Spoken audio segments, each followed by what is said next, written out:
Hey, it's Tucker Carlson. You often hear people say the news is full of lies, but most of the time that's not exactly right. Much of what you see on television or read the New York Times is in fact true in the literal sense. It could pass one of the media's own fact checks. Lawyers would be willing to sign off on it. In fact, they may have. But that doesn't make it true. It's not true. At the most basic level, the news you consume is a lie of the stealthiest and most insidious kind.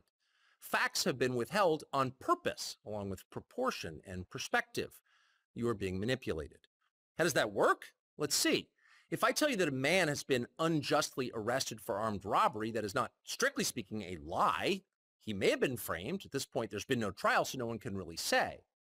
But if I don't mention the fact that the same man has been arrested for the same crime 6 times before, am I really informing you? No, I'm not. I'm misleading you. And that's what the news media are doing in every story that matters, every day of the week, every week of the year. What's it like to work in a system like that? After more than 30 years in the middle of it, we could tell you stories. The best you can hope for in the news business at this point is the freedom to tell the fullest truth that you can. But there are always limits.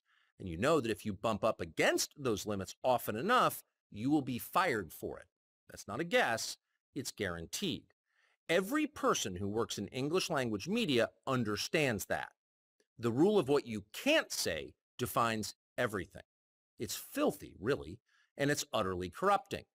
You can't have a free society if people aren't allowed to say what they think is true.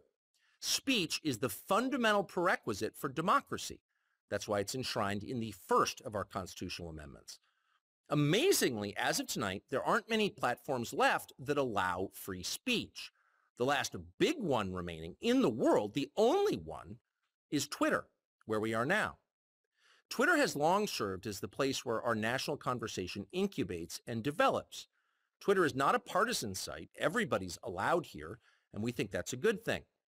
And yet, for the most part, the news that you see analyzed on Twitter comes from media organizations that are themselves thinly disguised propaganda outlets. You see it on cable news. You talk about it on Twitter.